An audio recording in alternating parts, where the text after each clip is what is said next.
Buenas tardes a todo el mundo. Tenemos la suerte de tener a William Curtis hoy aquí, que nos va a dar una conferencia hoy gracias a la Fundación Mies van der Rohe, a su directora, muchas gracias, Ana Ramos, y la presentación del acto y la presentación de William Curtis lo hará la profesora Marta Domènech, desde el estrado, las dos. Gracias. Gràcies. Funciona aquest micro? Sí. Gràcies, director de l'ETSAB. Avui som aquí per interessos creuats de dues grans institucions arquitectòniques de la ciutat, que som l'ETSAB i la Fundació Mies van der Rohe. Aquest és l'acte principal relacionat amb l'exposició del Young Talent dels Premis Mies van der Rohe. Els Young Talent EU Mies Awards és la categoria més jove dels Premis Mies, creada el 2016 i amb edicions successives el 18, el 20 i el 23, que és la quarta edició i la que hem exposat en el hall de l'ETSAB. És la categoria més jove i també la més global. Escoles de tota Europa, però també en cada edició de diferents continents, nominen els seus millors projectes finals de carrera. Què és el millor projecte final de carrera d'una escola? Això ja cada escola s'organitza per deliberar, per basar-se en les notes, per fer votacions populars, no hi entrem. Les millors escoles europees i també en cada edició d'altres regions del món. Successivament hem anat convidant escoles de l'Àsia, d'Amèrica Llatina i en aquesta darrera edició escoles africanes. Un jurat independent en selecciona unes 30 i d'aquí selecciona els finalistes i els guanyadors. Tots ells, shortlisted, finalistes, guanyadors, els podeu veure a l'exposició. Per què fem premis d'arquitectura? Doncs, després d'haver-hi pensat, diria que per poder parlar de la nostra disciplina, amb col·legues i més enllà amb la societat en general, per aprendre. Parlar d'arquitectura, comunicar-la i com comuniquem l'arquitectura.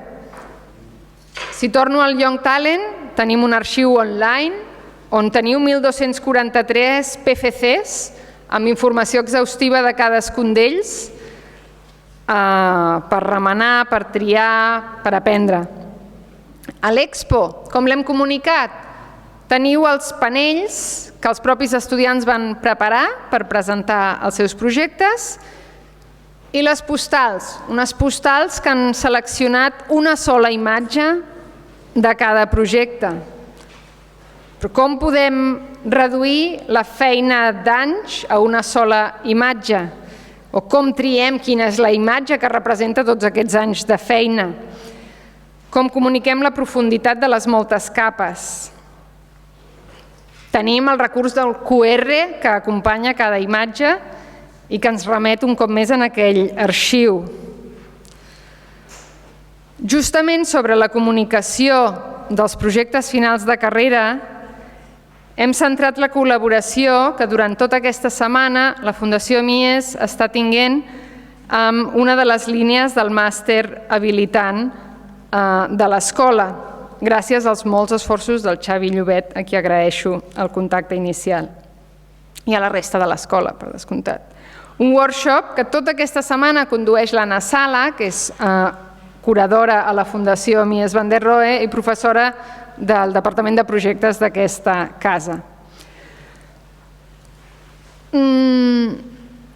Perquè, i torno a l'arxiu del Young Talent, això no és només, és un arxiu que no és només exemplar per la qualitat dels projectes que recull, sinó per la qualitat i l'eficàcia comunicativa de les diferents estratègies que diferents estudiants han emprat.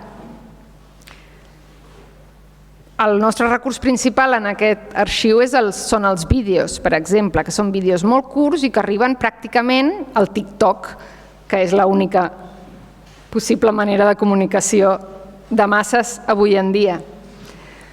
Ara estic parlant de vídeos i de QRs i de TikTok, però abans en William Curtis ens parlava d'arquitectura des dels llibres i les petites fotos en blanc i negre amb la que tants dels que estem aquí vam començar a estudiar arquitectura. O el propi Mies, en aquesta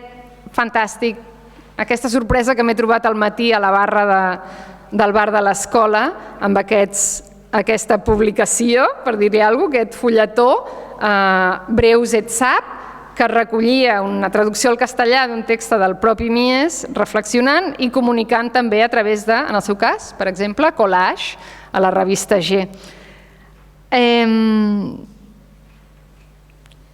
Després d'aquesta contextualització de per què tenim avui el William Curtis amb nosaltres, donar les gràcies un cop més a l'escola per acollir l'exposició i donar les gràcies a William Curtis per la conferència que ens farà avui, que ens té molt intrigats. L'ha creat expressament per vosaltres, auditori, i té aquest títol de The Ever Present Mies. Per presentar el William Curtis, dono la paraula aquí a la companya. Moltes gràcies.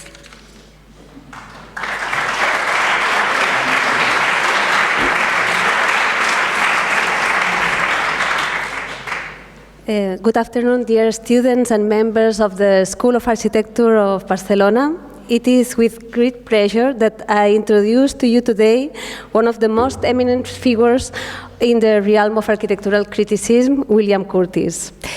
That is an international recognized historian, critic, curator, painter, and photographer. Curtis earned his PhD from Harvard University in 1975, entitled The Genesis of the Carpenter Center for the Visual Arts, and has held distinguished academic positions at prestigious universities and institutions such as Harvard, the Architectural Association, and the University of Cambridge. But his influence extends far beyond the classrooms. He is perhaps best known for his books Modern Architecture since 1900 and Le Corbusier, Ideas and Forms, which have become seminal texts in architectural education worldwide. But he also has written dozens of monographs covering a wide range of topics from renowned architects like Alvar Aalto, Louis Kahn, Frank Lloyd Wright, to explorations of regionalism or post-colonial societies. For example, his writings on Latin America and developing countries have been particularly groundbreaking. In addition to this prolific writing, Curtis has curated exhibitions worldwide, exploring topics ranging from modern architecture to ancient ruins. That's you can check. And he has also been recognized with numerous awards and honors. So in conclusion, we can say that his multifaceted career as a historian, critic, educator, and artist exemplifies the transformative power of architecture. And as we welcome Curtis to our institution today, we eagerly anticipate the opportunity to engage with his ideas, enriching our understanding of architecture. And with that said, I'm pleased to present him and his lecture, The Ever-Present Mies, Making Time at the Barcelona Pavilion. Thank you very much, William.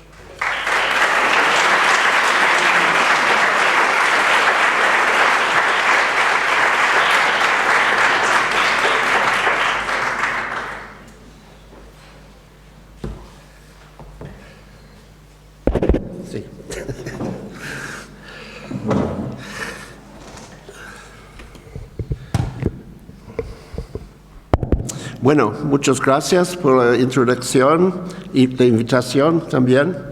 De parte de la Fundación Mies van der Rohe, de mi contacto fantástico con Ivan Blasi, y de parte de la escuela ETSAB. Por idiomas, mi catalán prácticamente non existente. Creo que es un problema ideológico de imponer castellano. And for these reasons, I will continue ou je peux parler en français, ou in English. So if you don't mind, excuse me, I will use English, which is more and more current in the European Union in educational institutions. So excuse me for that. Okay. It's a great pleasure to come back here. Do you know that the first time I came to this school was in 1989? A lot of you were not born yet.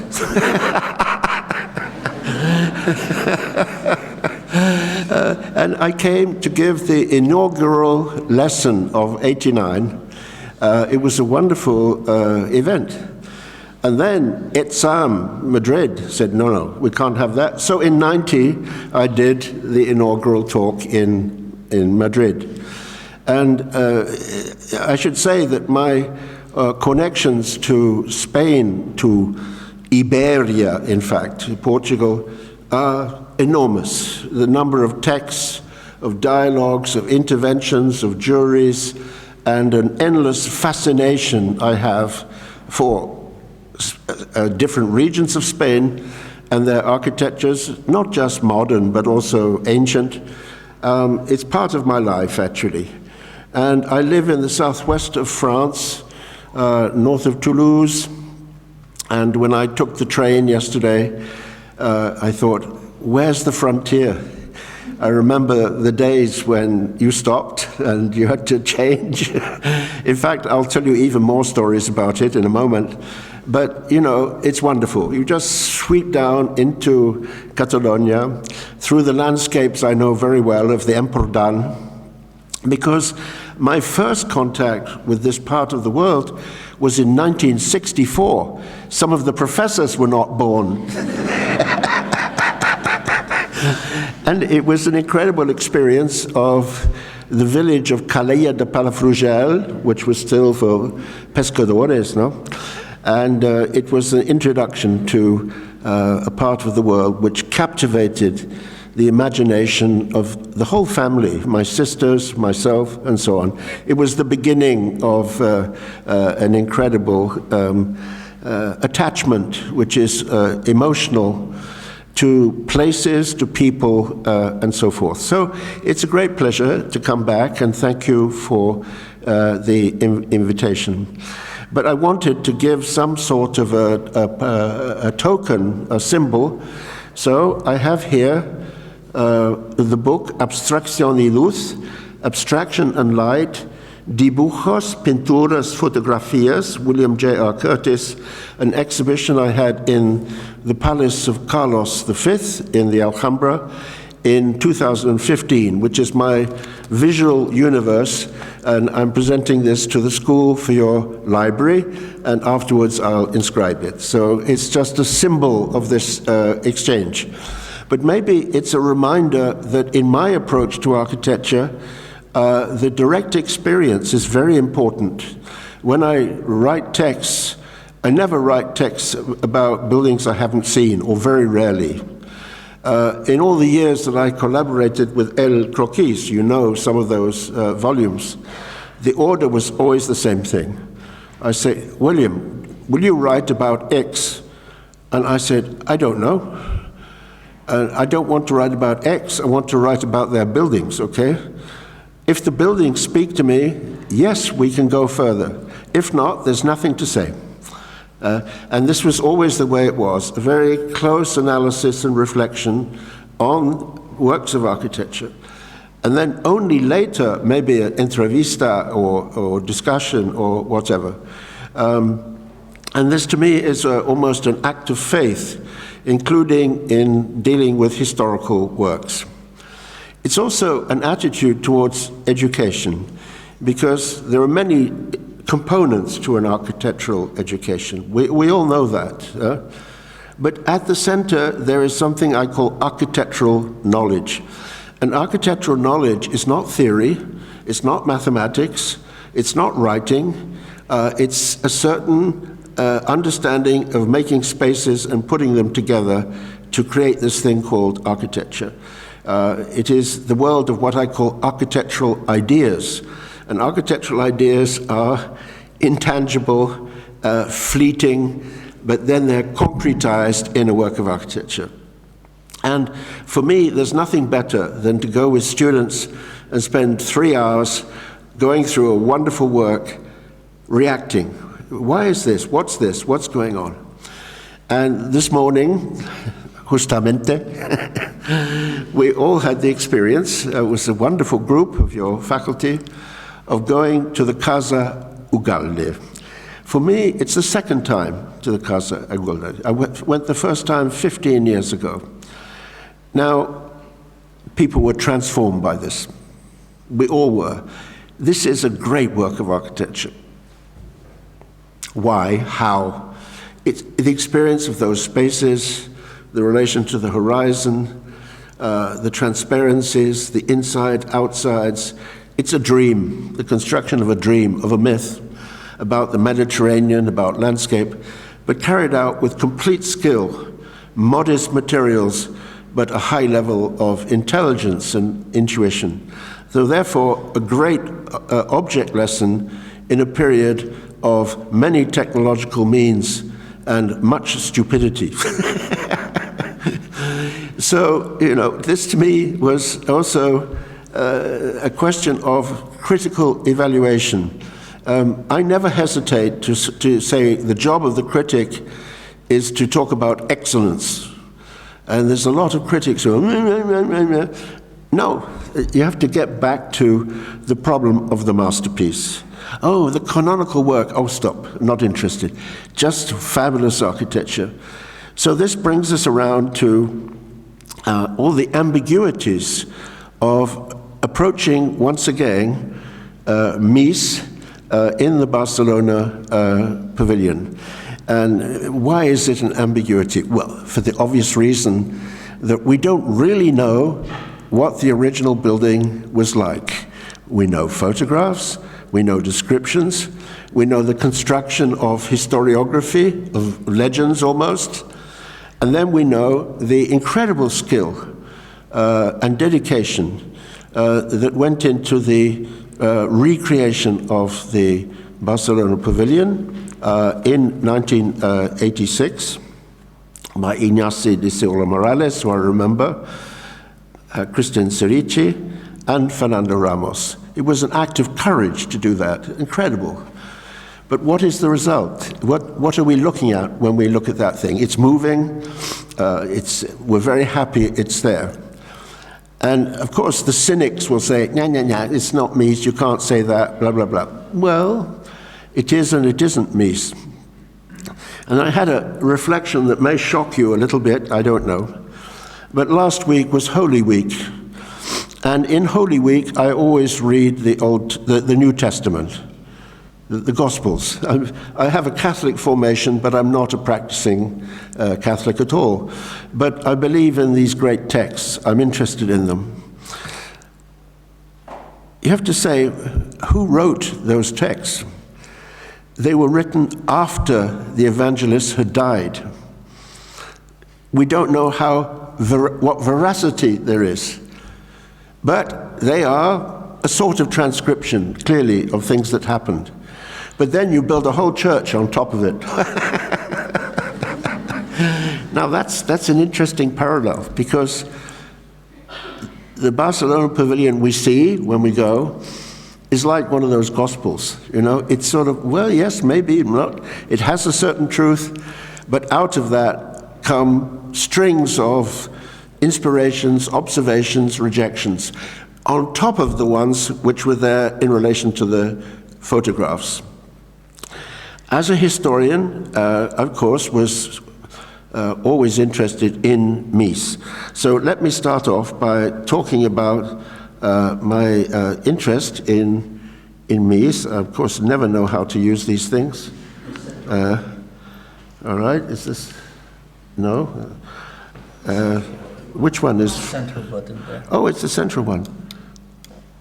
There you go. Or if not, the arrow down there. Okay, this is the forward and the back. Yeah, so where did it start for me? Well, it started as an undergraduate in London, reading a few books about Mies. I loved Rainer Banham's theory and design in the first machine age, translated into many languages. And he has a very strong passage in there about Corbusier's Villa Savoie and about Mies, the Barcelona Pavilion. And this always gave me a sort of taste for Mies.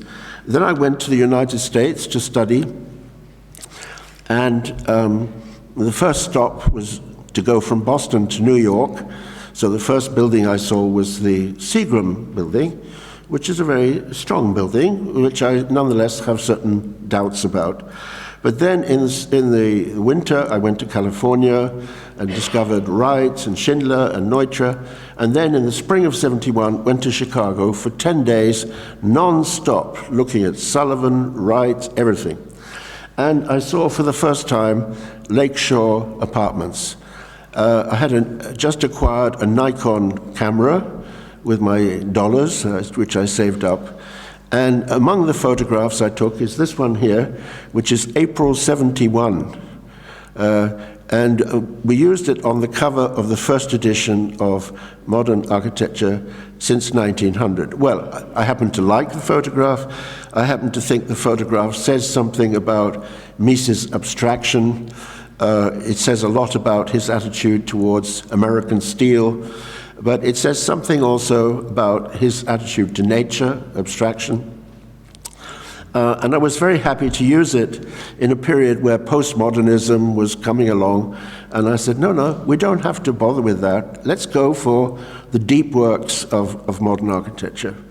And so I went to the States. Of course, I visited Crown Hall in this extremely elegant night photograph, and grasped, on the one hand, the directness of the fact, the technological fact of steel, of American construction. Mies and the Midwest were made for each other, the land of the steel frame, and along comes Mies. Perfect marriage. And then Crown Hall, which of course has about it a certain classicism, a certain honorific quality. The podium, the middle, the top, etc.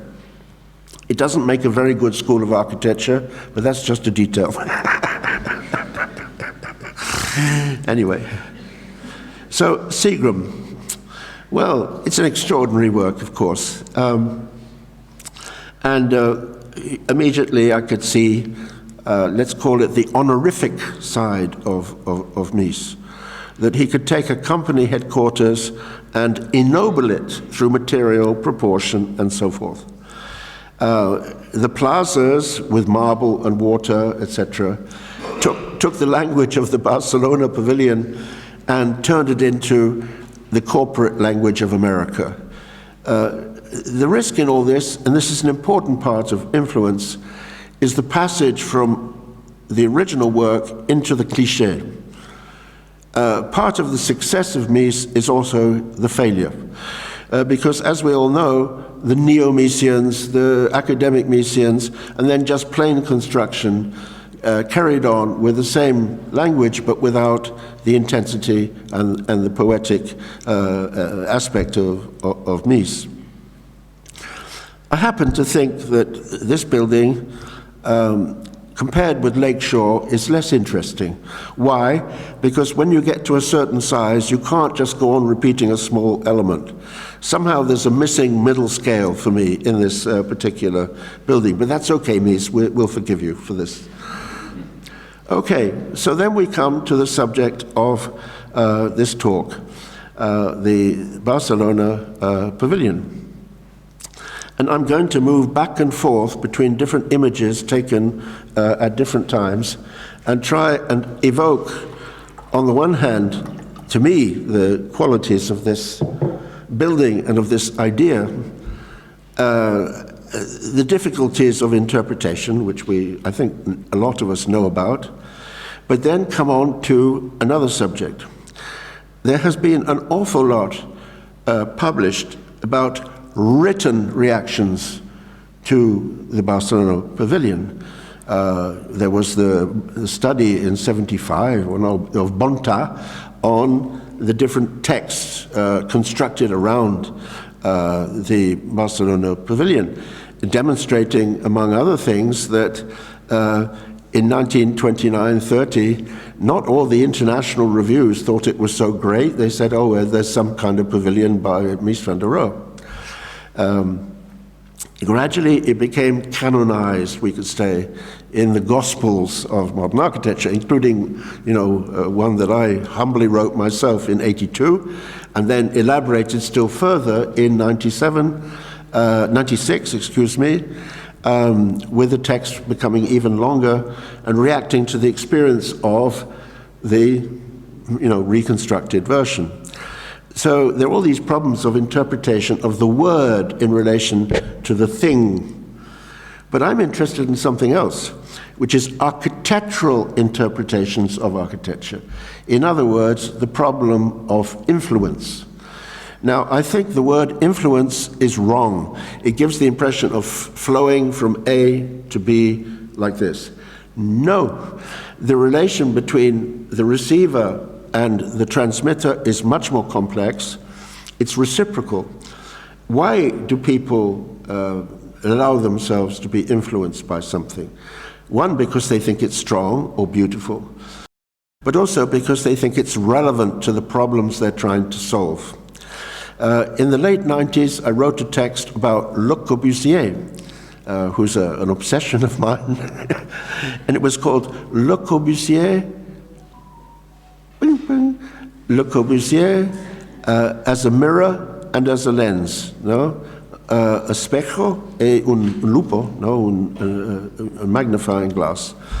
And what did I mean by that? I meant that Le Corbusier has revealed people to themselves by looking in the mirror. At the same time, he's opened the way to solution of generic problems. You have this masterpiece near the airport, La Ricada of Bonnet. It's an incredible building, actually, but impossible without the Petite Maison du Weekend of Le Corbusier of 1935, the vaulted solution, etc. But the amazing thing about the influence of the Petite Maison du Weekend is that no one influenced by it ever saw it. They saw photographs of it. And in the case of Corbusier, they are highly manipulated, brilliant rhetorical devices demonstrating things. And so along came Bonnet and saw one set of issues in this project. Along came Alder van Eyck, who saw a totally different set of issues, which he transformed eventually in the orphanage in the 50s.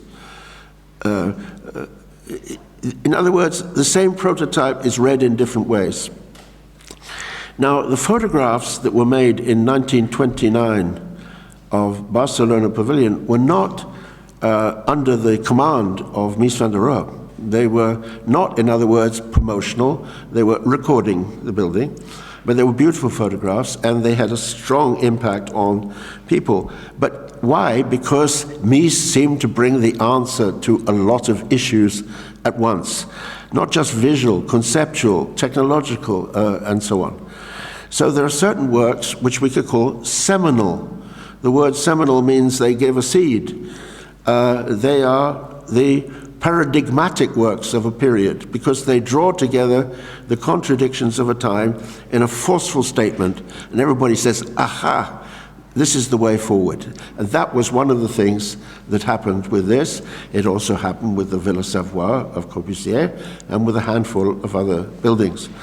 So at the end of the talk, I'm going to talk about the reverberations and transformations of the ever-present Mies. Well, we know the building, or we think we know the building. We know the plans, or we think we know the plans. Because even the question of which plans are correct or not raises any number of debates. In this drawing, for example, the podium disconnects at the far right. In fact, in the building as constructed, it goes around the corner. There are a whole lot of issues, actually, about geometry and so on, which are uncertain. But we all know the power of the general spatial concept, even as a plan, is quite extraordinary. So here are some of these classic photographs taken in 1929. And there are a lot of things to be said about this. First of all, the subtlety of Mies's understanding of the site. People sometimes refer to Mies as somehow someone without a sense of context. Not at all. The way the geometry is placed in relation to the great wall of the palazzo is a wonderful offsetting or dialogue or relation. The greenery behind it, all these are part of the concept. The podium, which takes you off the slope onto a sort of honorary situation, a ritual already. You go up the platform, it's all there. Here you see the shadow of those big Corinthian columns which were there. It must have been a little bit bizarre, actually, to go through the colonnade and find this rather delicate but powerful work of architecture. You see the shadows of those columns. The flags. What are these flags?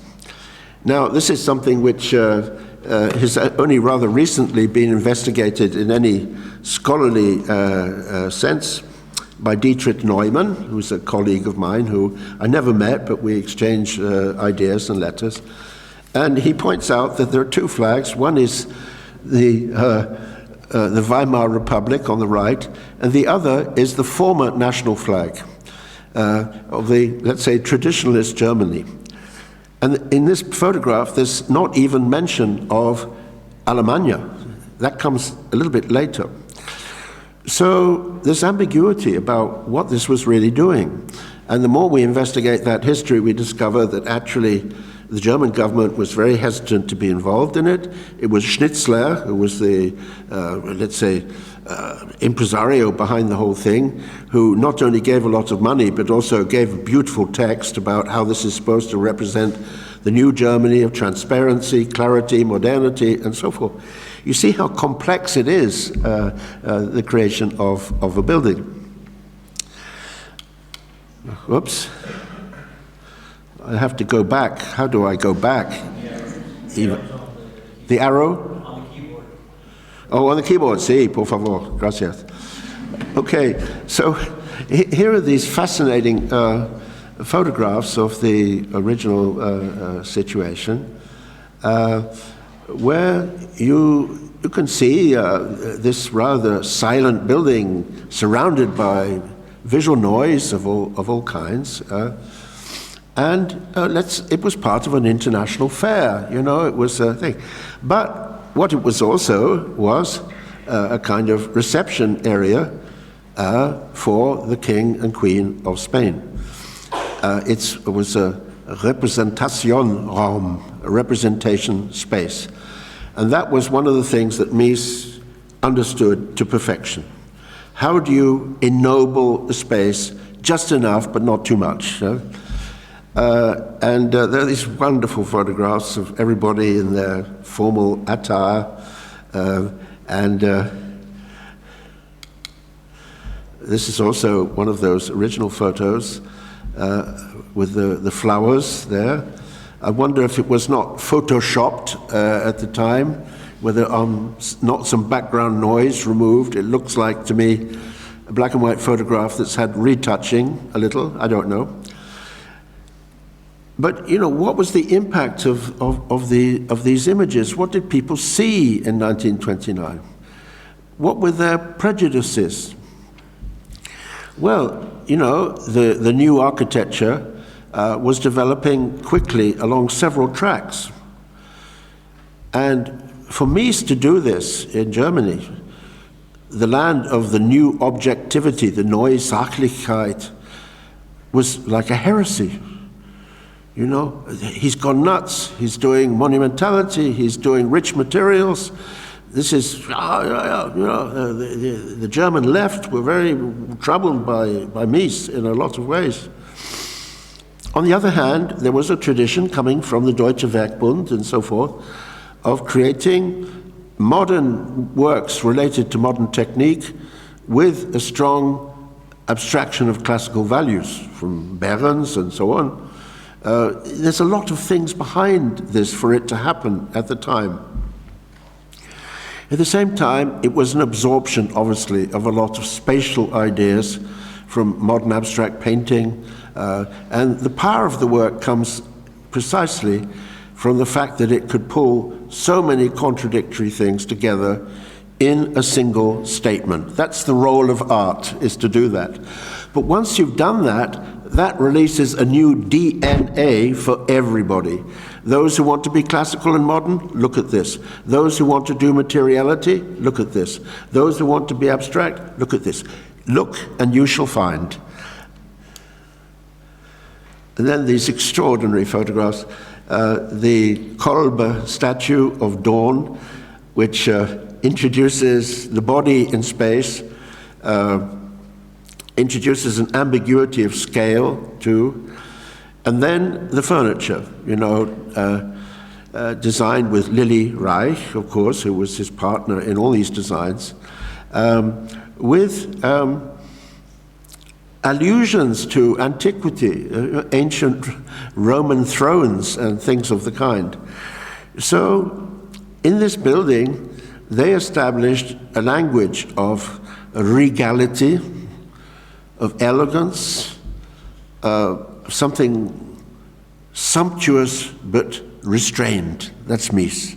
Something almost too much, but then he pulls back with marble, with the onyx, and I'm coming to the onyx a lot later on. So this was it with the carpet, which was, quite an important part of the sensation. Of course, the pools of water, black glass under the water on this one, and a totally different treatment on the other one. Again, these are the early photographs showing the reflectivity of the materials, the ambiguities of perception, there and not there. Glass as something to be seen through, but glass is also a surface that's almost mineralogical. And in fact, in the creation of the glass, something they didn't succeed in doing in the replica, they use more lead, which gives a slightly handicraft quality to the glass, which is missing. Okay, no big problem. But then, of course, chrome, travertine. Travertine, for heaven's sake, it's a material of nobility. It's a certain ancient classicism which is conveyed just by the use of the material. But no material is used in an obvious way. In fact, we have the impression of being in a world of ambiguities. Ambiguities of space, of light, of proportion, where one thing becomes another thing. And water and light are parts of the magic, the alchemy of the space. Well, there's so many plans and we never know quite which is which, but let's not debate too much on this, because here we see part of the absolute power of the building is the plan. I mean, even without knowing everything about marble and onyx and this and that, this is an incredible idea of space. This alone was enough to guarantee a long history to this building. It was a revelation of using very limited number of elements to create an incredible contrapunto of spaces, of movement, and so on. And of course, the relation of the two pools. And I remember an earlier study where the pool on the bottom left was moved up and obviously was too close to symmetry with the other one, so they moved it down. So you have all these actions of space with this structure where you're not even sure what it's made of. Now, I think this is important because buildings are not just what you see. They are also at the level of the invisible. They're the level of concepts. And the drawings of buildings are just sort of conventional maps referring to these ideas. So I think the power of influence of the Barcelona Pavilion comes partly from a consideration of the concept and the aura of the building. Now this again raises all these difficulties about reproducibility. If the original building is what it was, can you in any sense reproduce it? Well, this is yes and no. And when we look at the present building, are we looking at something like a very chic piece of furniture by Knoll copying the Barcelona chair? Is there something clearly different about a Barcelona chair of 1929 and one which is for sale for 7,000 euros in New York City? Well, I think there is a difference. And part of it is actually factice, how things were made at a certain time. This includes the cutting of stone. It was done differently at that time. The pouring of concrete was done differently. Now, Mies, let's never forget, was a master of stone. His father ran a marble quarry. He grew up in Aix-la-Chapelle, Aachen, with the Palatinate Chapel, with this amazing sacred use of stone. Boy, did Mies know about stone. And he knew you just don't make a pile of rocks. You work it with delicacy, you work it with ambiguity, of joints. Joints are so important, including in this image here of the wall, where the joints take the geometry up into to the ceiling. But of course, the ceiling itself is completely smooth, and I've never totally worked out what it's made of, actually. Something that Ivan can tell us instantly, but it's deliberately made absolutely smooth. Whereas the floors are, of course, textured, they're underfoot. And there are many textures operating in this building. So here we have the version of Mies that became part of the legend through the writings of the historians, through canonization by the Museum of Modern Art and all the other forces, Philip Johnson and company that create reputation. But for me, there's another aspect of it, which is space. Space as something tangible, space as something that releases mechanisms psychically, something we saw today, actually. In the Casa Ugalde, space is the principal medium with the landscape, and what this does to you as you move through. Well, this drawing, and I'm not even quite sure precisely when the drawing was done, but it sums up an attitude of the early 30s and of the Barcelona Pavilion, the courtyard houses of Mies, of foreground and background, but also the introduction of nature, the framing of nature, and what we could call the intensification of the experience of nature. He has a wonderful statement somewhere about the role of architecture being to establish a unicum, a spirit in relation to the natural world. So framing and material and ambiguity of reading of space, perspective, but also flattening, both together operating.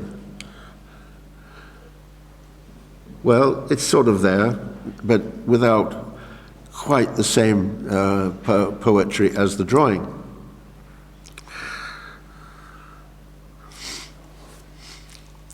Mies, of course, was fully aware of the visual cultures of his time,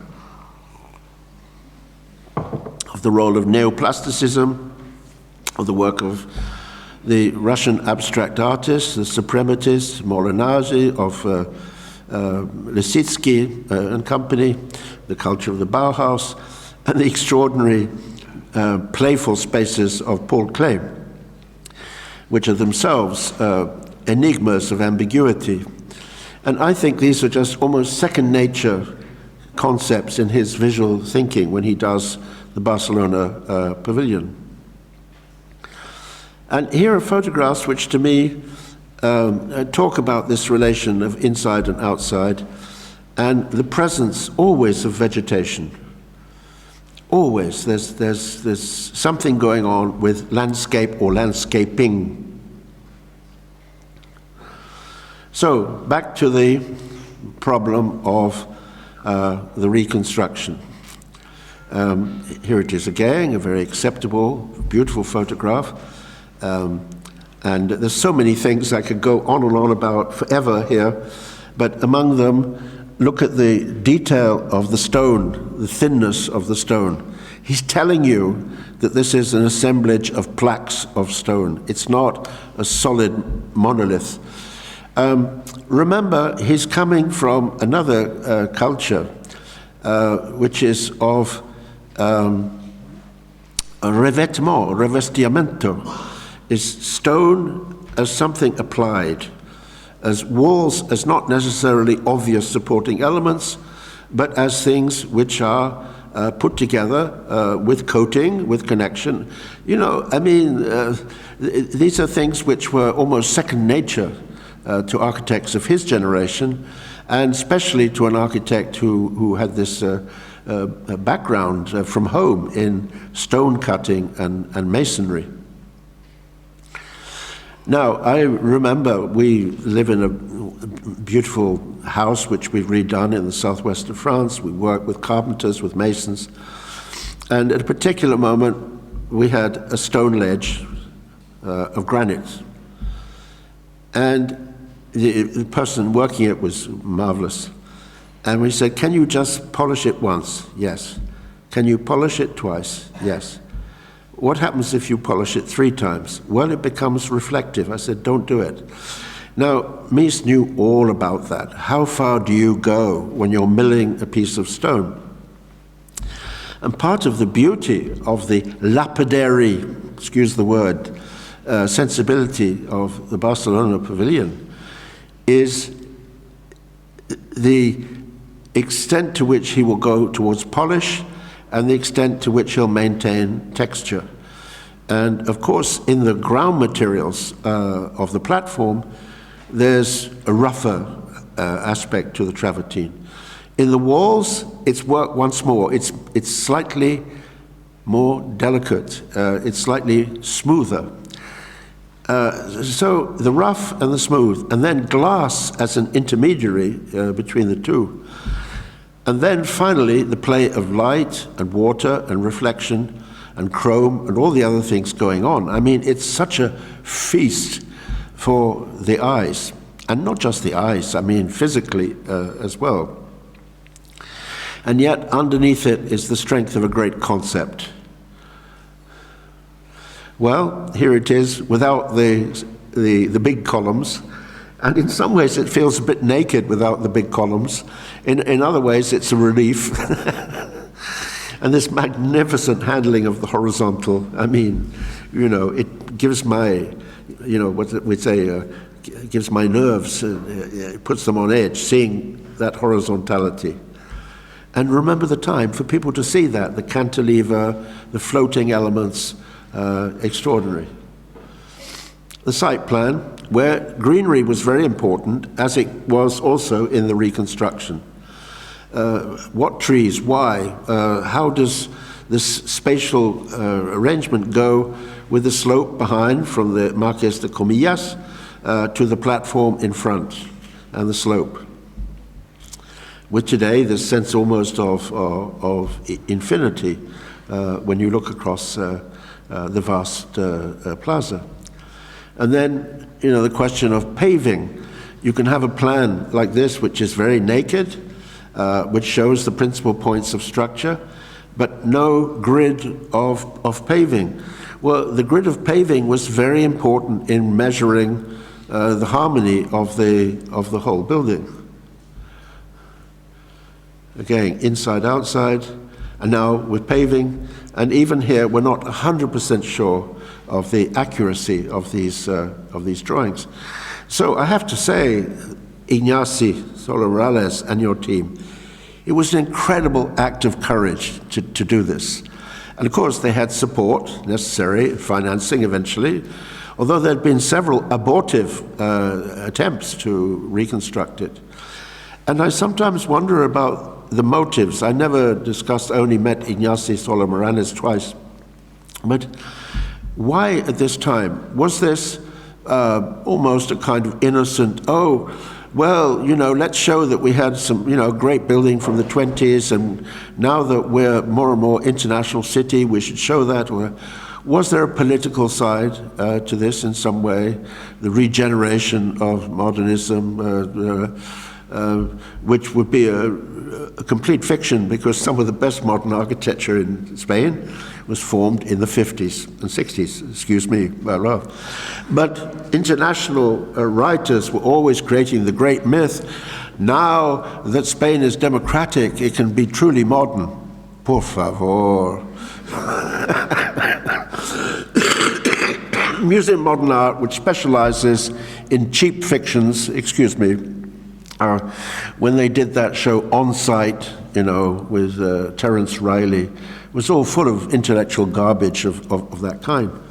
So, you know, you think of a figure like De La Sota, who's completely inconceivable without Mies, who never saw a Mies building in his life, but who understood Mies into his nerve ends, into his soul, in creating his great works of the 50s and 60s. It reminds me of Hawksmoor, the great British Baroque architecture, who's really, you know, supremely great architect, who never went to Rome, but he went in his imagination all the time and through publications. So Mies, you don't necessarily have to have seen a Mies building.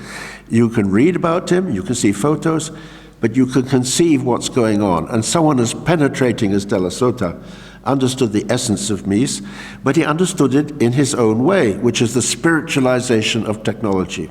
That was his take, let's say, on Mies.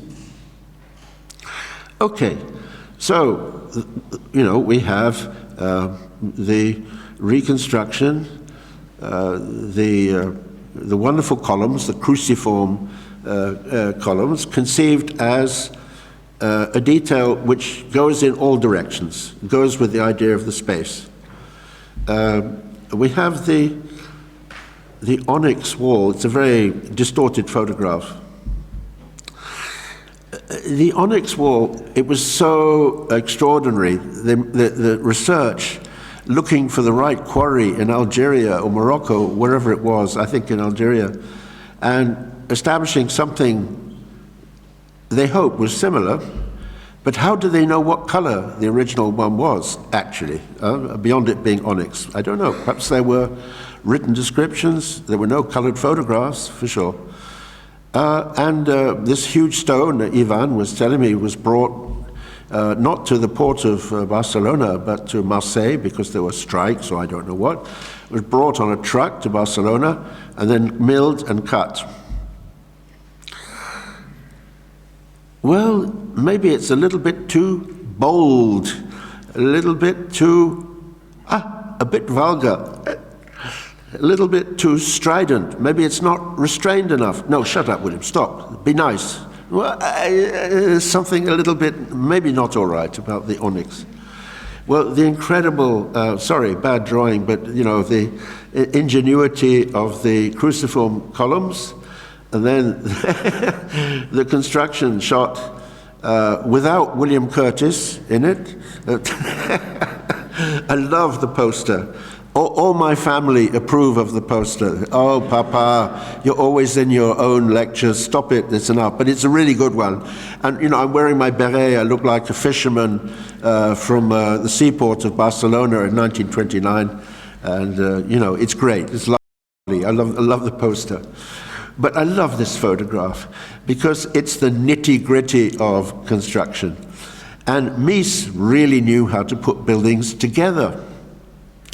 So it's a frame, it's a metallic frame, but I'm still not totally sure what kind of metal it is, whether it's just steel or whether it's not a mixture of iron and steel. You can see the stonework is in place, the basin, you know, where the water will go. And then, you know, this is a raft, in fact, a cantilevered raft to create the overhang. But of course, let's say the structure is one thing, but the tectonics, which means the visible aspect of the structure, is another thing. I like this photograph, it's very pure. So what's going on? Well, we have the cruciform column, and where it meets the ceiling dominates. It's smooth, it goes through. That's the correct detail. You would not want to have a joint. You would not want to have a capital. The capitals are there in the form of rings above to help stabilize the raft, but they are deliberately made invisible. On the other hand, where it comes down to the floor has joints. And this introduces an absolute ambiguity about the nature of the floor. It's plaques of stone. You're not being told this is a monolith. You're being told, on the contrary, that this column is going through and sitting on something else. This is the reading that you have when you subliminally, you just look at it. Now, this is all very controlled, and look, I'm not going to go into any vast detail about the construction of those walls, but they're walls, but they're also anti-walls. In the sense, we think of walls as thick things which support. Now, in the Barcelona Pavilion, I never know what to believe, but it seems to me both the walls and the columns are supporting in some degree. It's not exclusively one or the other, nor exclusively anything. But for Mies, a wall must not look like just a wall. It should be a plane. In other words, it should be ambiguous in a tectonic sense. And this is exactly what we get. And it's very beautiful, the way this is handled. Here, the roughness, the joints. Wasn't it Louis Kahn who said architecture is in the joints? Indeed, it's in the joints. And Mies knew about assemblage, and when you see the construction with these pieces of marble going up, you realize the extent to which what you see and what actually happens in pure structural terms are totally different, because that is the role of architecture. And the role of architecture is to lie in order to tell the truth. Mentir para decir verdad. I think that's from Valéry or somebody. Anyway, I like using it. And when the audience is halfway through a lecture, you have to throw a few things in. Okay. So here is this marvelous creation. And here, the stonework. I mean, I love this because we really see the skill, not only of Mies, but also of the restorers, in working to try and find the right degree of texture for walls, for what's underfoot, etc. Now, I think that for Mies, stone was a sacred material. I think be very personal here. I find that when I'm in a granite environment, I feel very good. I even wonder if there's not an electronic component or something that comes from stones that affects one in various ways. In my case, it does very much. I grew up next to the North Sea with chalk and silex. These things have a huge effect on me. Now, I think Mies, his understanding of stone was something au-delà, It's not just a visual matter, it's a matter of almost religiosity. And let's be reminded of where he's from, Aachen. Look, this is the stone throne of the Holy Roman Emperor, por favor. It's even better than the Mies van der Rohe chairs, no? This is where he grew up. He grew up with these incredible sensations. Travertine, Michelangelo, por favor. This is the Capitoline palaces, but look at the skill of putting stone together, different textures, the cutting, the moldings, all the things. The first book I ever wrote was an extremely detailed history of Le Corbusier's Carpenter Center at Harvard. And I took the project all the way from the first drawings through letters, reconstructing the design, but also the construction. And, that research was done in 1972, 71, and I could talk to the people who chose the concrete, who built the formwork, who did their best to understand the intentions of Corbusier via the figure of José Luis Sert, who was the executant architect, with these extraordinary letters from Corbusier, no millimeter more, this, that, the other.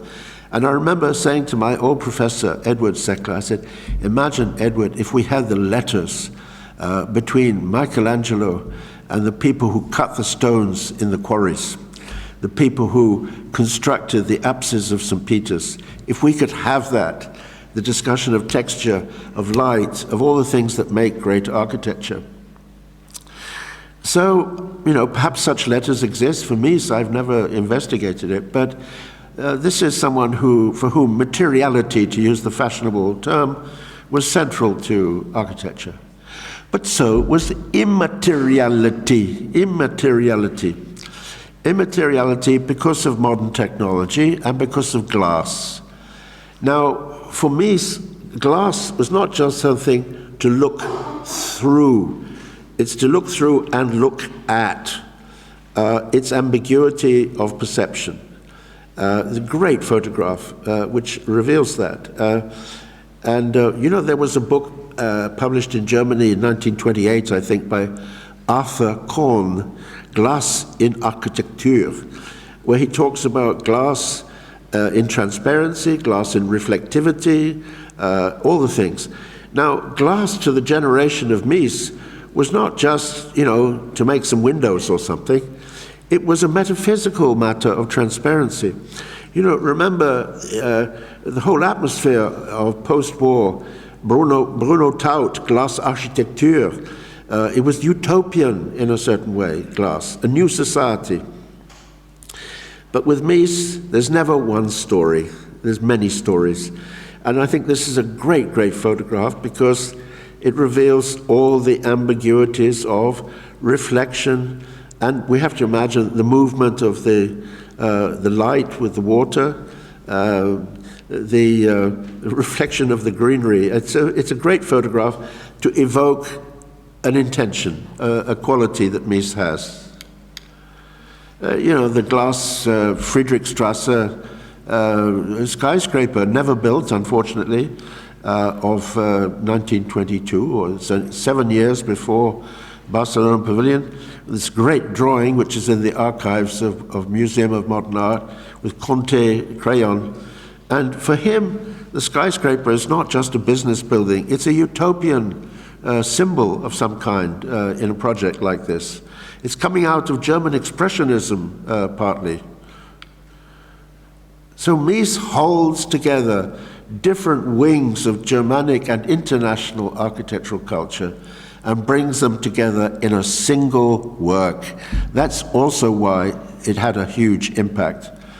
Lovely night shots here with, nonetheless, the tower showing, which is cut out in some of the photos. They did Photoshop then. It was not just the British royal family who did Photoshop. A night shot, wonderful, with a sense of festivity and the role of water. Water as a great material.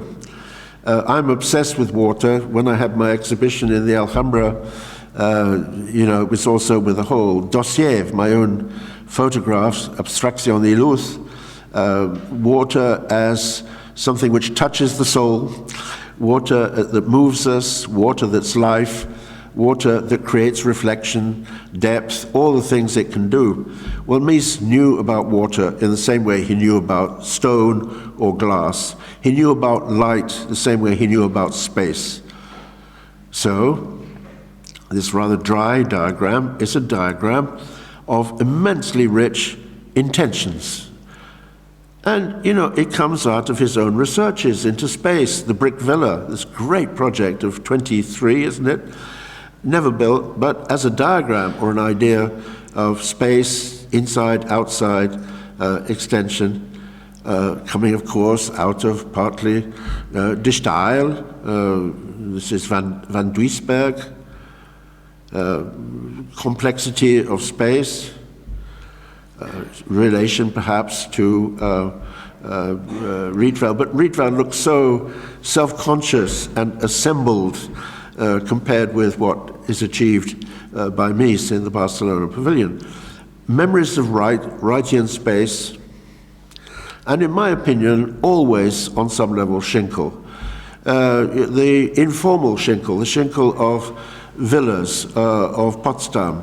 There's an urban monumental symmetrical Schinkel which is rediscovered by Mies in the National Gallery, and then there is, let's say, the more lyrical Schinkel in relation to paysage, and the family of Barcelona Pavilion is more in that mode, let's say. Oh no, the third edition of modern architecture, and what did we do?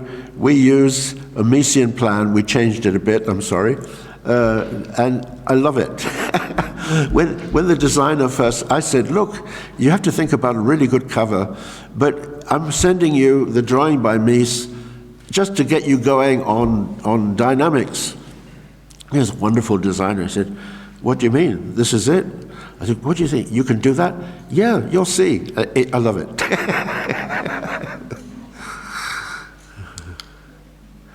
Okay, so we carry on with the discussion, and we begin to look at some of the other agendas, either hidden or overt. Well, you know, the word classicism is so varied. What do we mean by it? Well, in the case of Mies, it's a very deep passion for Schinkel, and for Schinkel's intensity, Schinkel's erudition, Schinkel's clarity about load and support. This is the Alters Museum on the left, but the absolute control of proportion of the basic elements of classicism, but brought together with great intensity.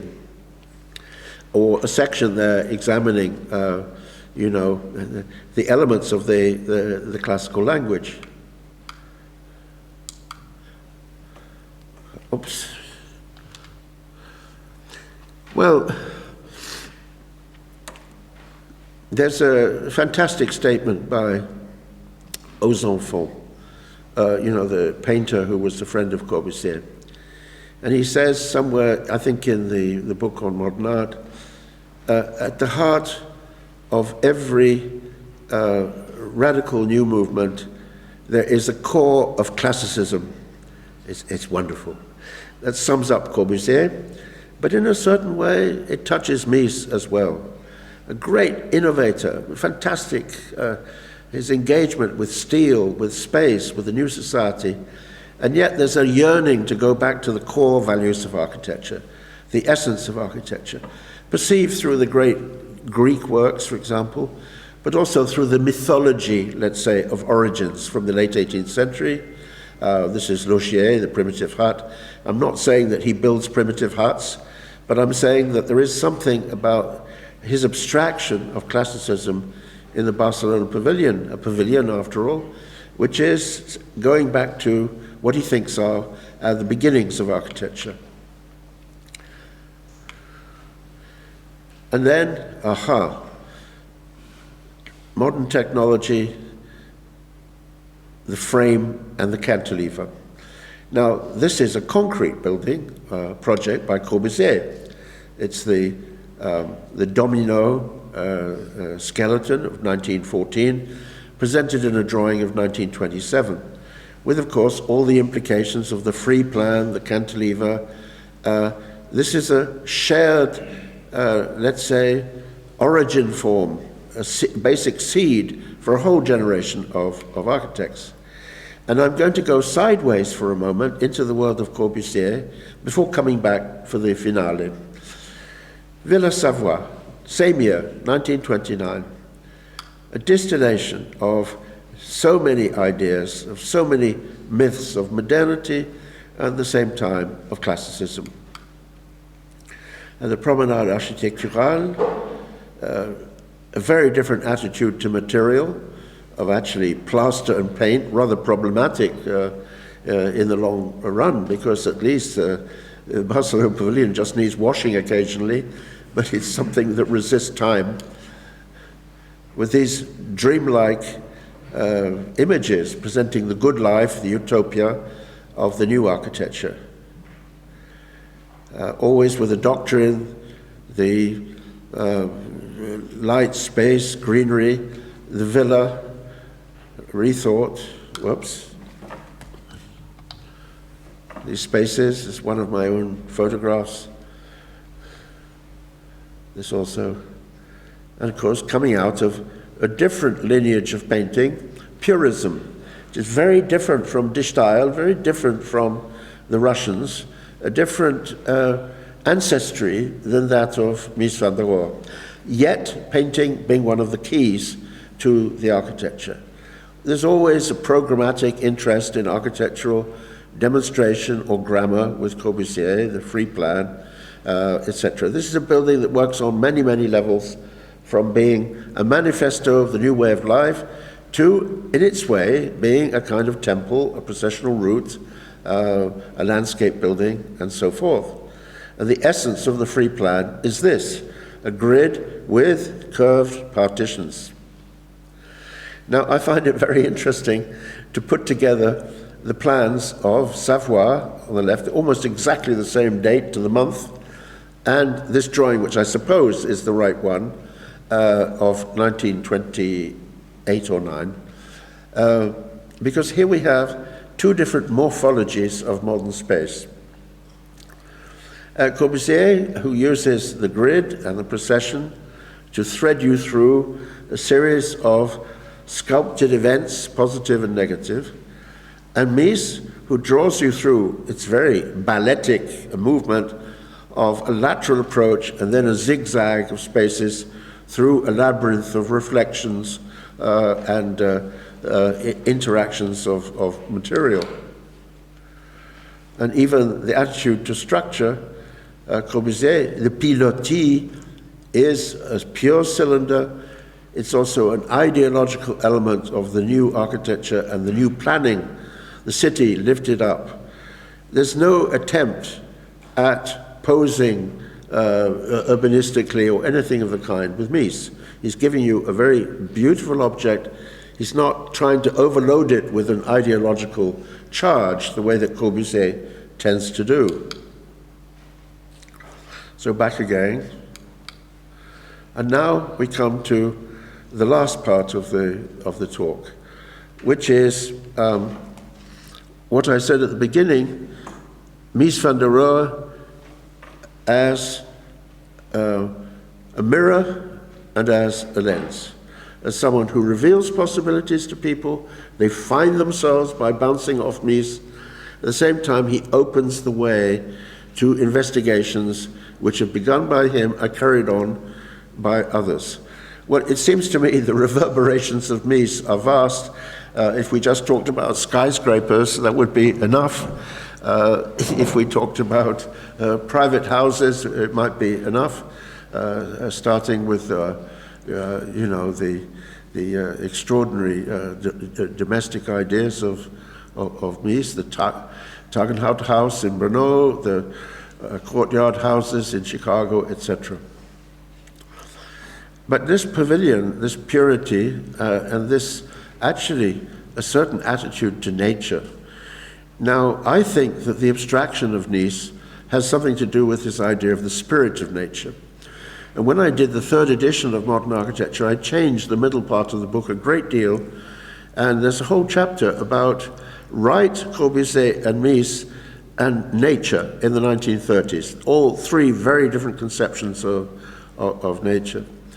But Mies has a, let's say, spiritual conception of nature, where abstraction must try and reveal something of the invisible world and reveal something of your relation as a person in a space to the outside, how these things can interact.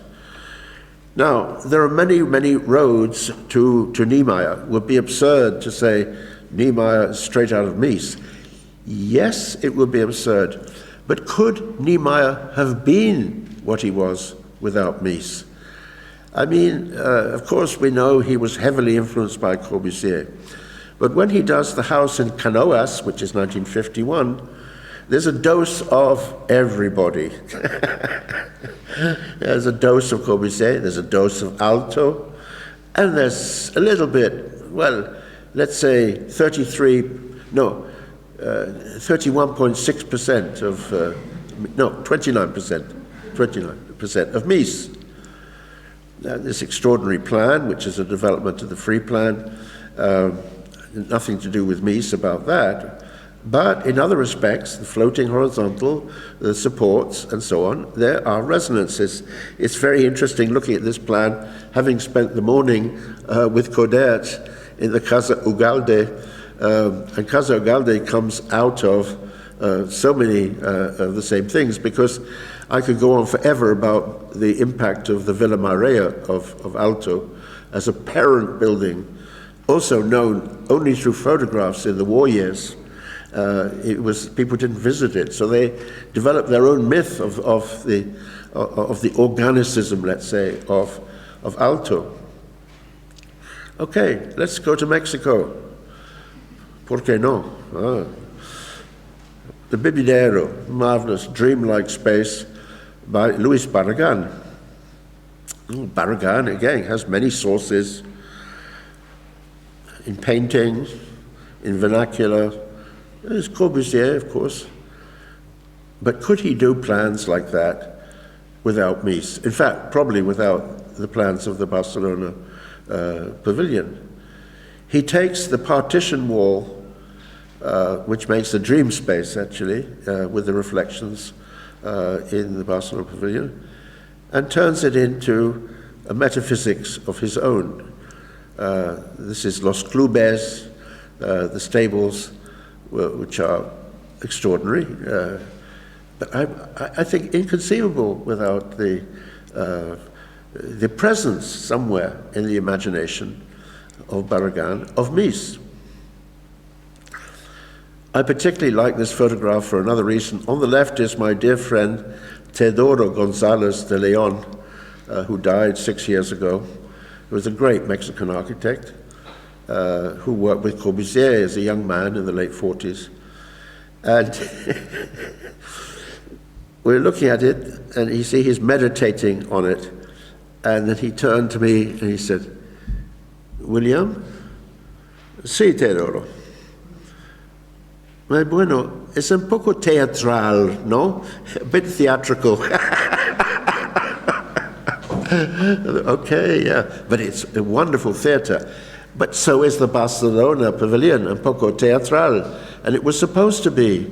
It was a representation realm. There's also something balletic about the movement through the Barcelona Pavilion. Let's go back to back to this wonderful diagram. Never built, but as a concept, incredible. In fact, maybe more interesting as this plan than if it had been built. When you look at the brick and the volumes, you say, okay, that's enough. We don't want the building, thank you. We want that. This is puro e duro. Essential Mies, you drink that and you become a magician. Wow. Okay, let's leave Mexico behind and let's go to the frozen north, to Finland, to this marvelous funerary chapel by Pitkänen in the cemetery of Turku, a funerary chapel, 1966. Inconceivable without Corbusier, La Tourette, granted. And by the way, Taddeo Ando visited this. Ando could not be Ando without this. It's like that, But look at the plan, with these walls going out into space. And I did a long, long interview with the architect before he died, which I should publish actually, about him struggling to, in a way, among other things, reconcile the Miesian side of his character and the Corbusian side, and then his Nordic sensibility. Now that's the power of prototypes. All great artists work out of other artists. My wife, who is intensely involved with music, we talk enormously about Bach and the power of Bach over later generations. And I think that all great artists have the humility to look to the past, to the masterpieces, and say, yes, I can always learn from that. Another funny story. Louis Kahn, after all, an extraordinary architect, and it was recounted by me to somebody who, 50 years or more ago, went to study the master's program at the University of Philadelphia. And it was the final jury, very intense, you know. And there were the people in their chairs. There was Kahn, it's like maniac person. And there was an empty chair. And at a certain point, one of the teaching assistants said, Mr. Kahn, who's coming here? He said, he's already here. He's called Palladio.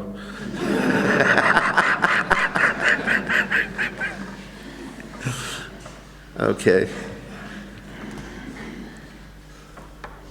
Nordic dreams, Nordic light. Great architect. Juha Leiviska, a Finnish architect who died several months ago. He was a great friend. But in time, we produced a beautiful monograph, which I'll send you the details for your library. An architect of space, light, music, a sense of the sacred, very developed, but also a sense of the quotidien, and constantly dealing with the extremes of Nordic light. You know, short winter days with low horizontal light, long summer days with soft overhead light. But look at the way he organized his plans. This is the Miermäki Church of 1982, absolute masterpiece.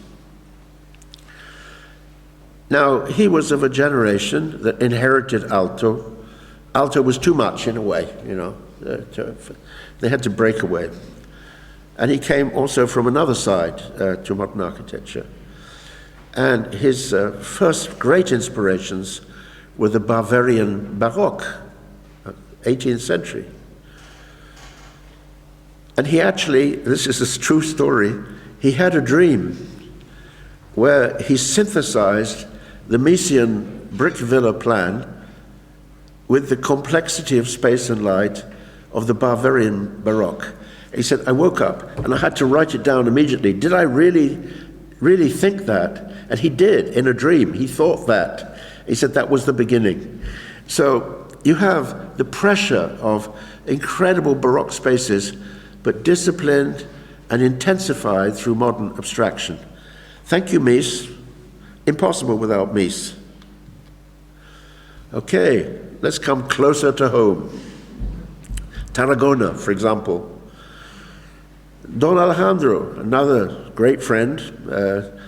We had an extraordinary dialogue in almost in silence.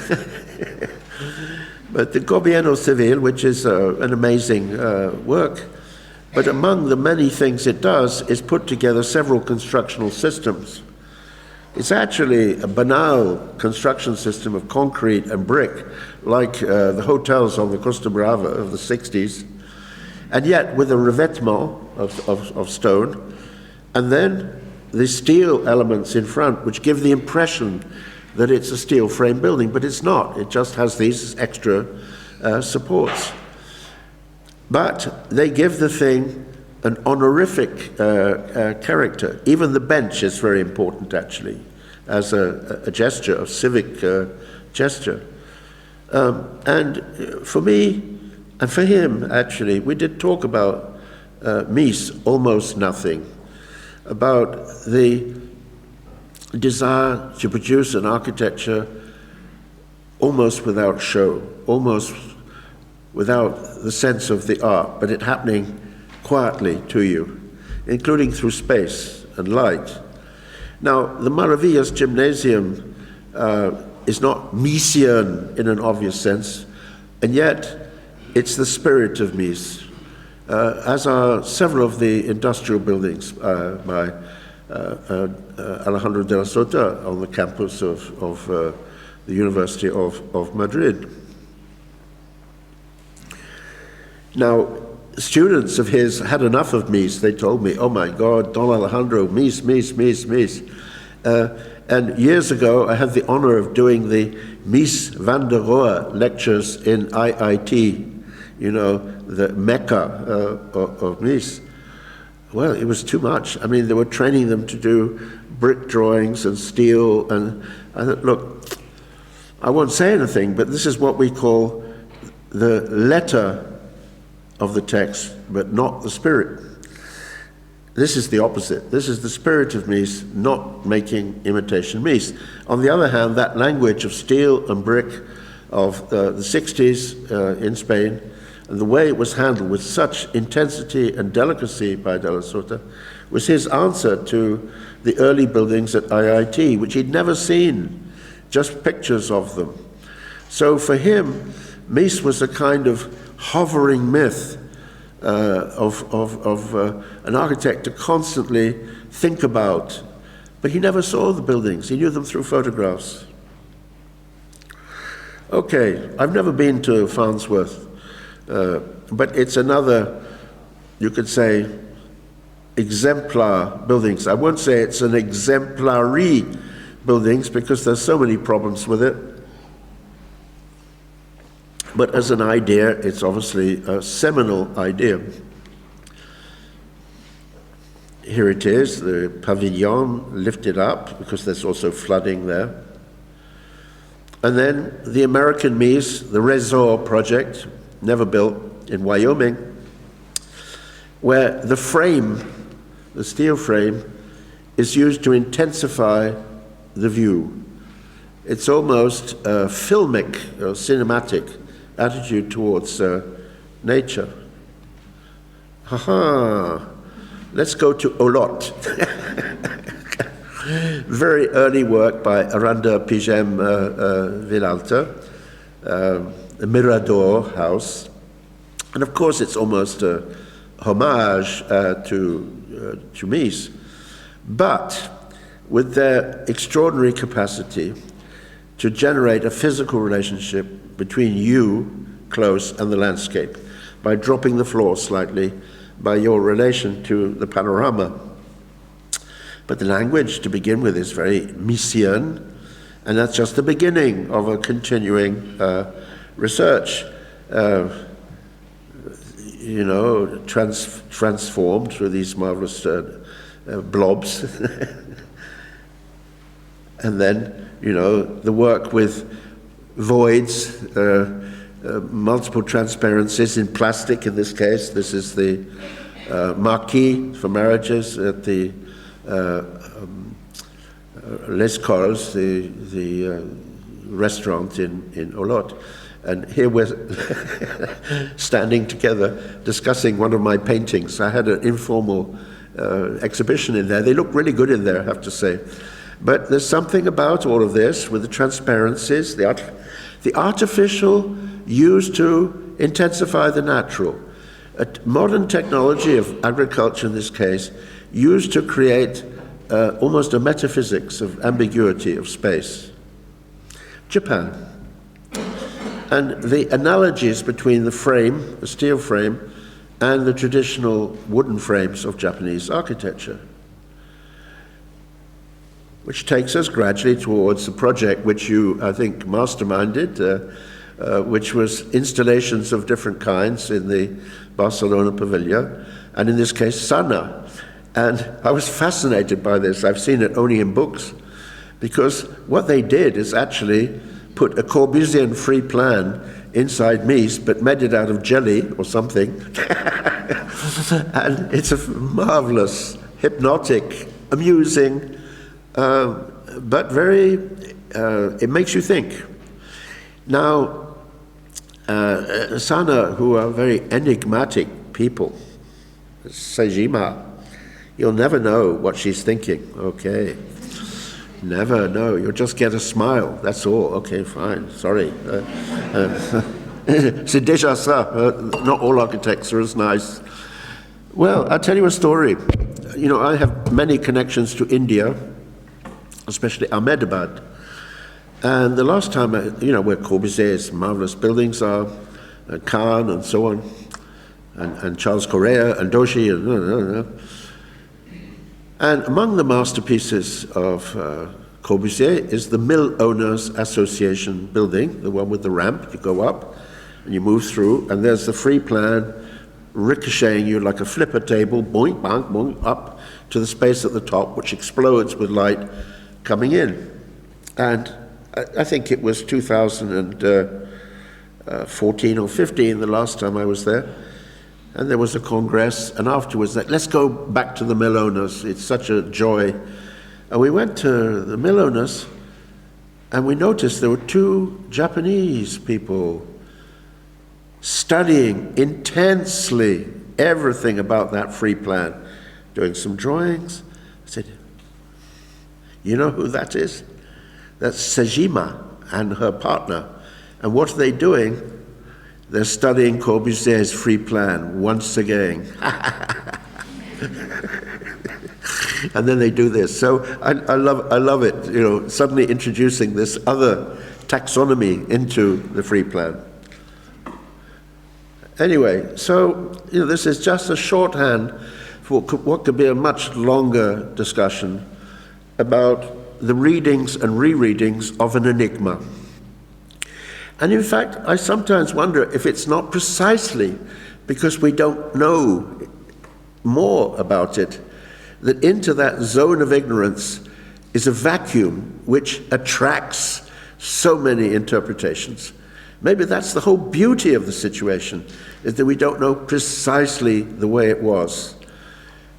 Maybe that creates a kind of vibration in history which goes on and on.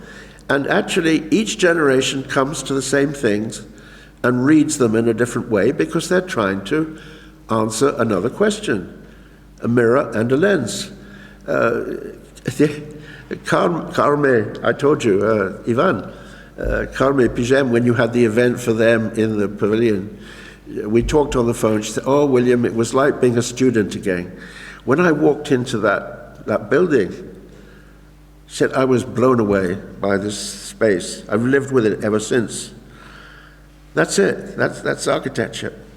And I always hope that there's just some people wandering in there who have a similar excitement about the building. Meanwhile, we're very glad it's there. Its original function even was unclear. We learn more and more from historians about the political complexities of it. But that doesn't matter. Now it has other functions.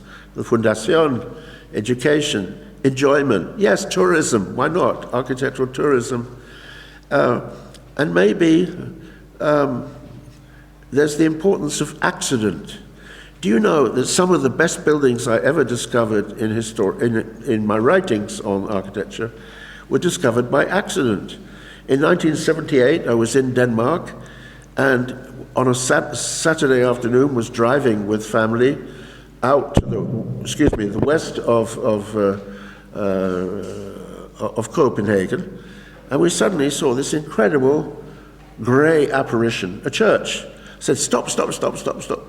Went out and went inside, and there was this marvelous section of a cloud shape going like this with light, pure carpentry, exquisite detail, a great building.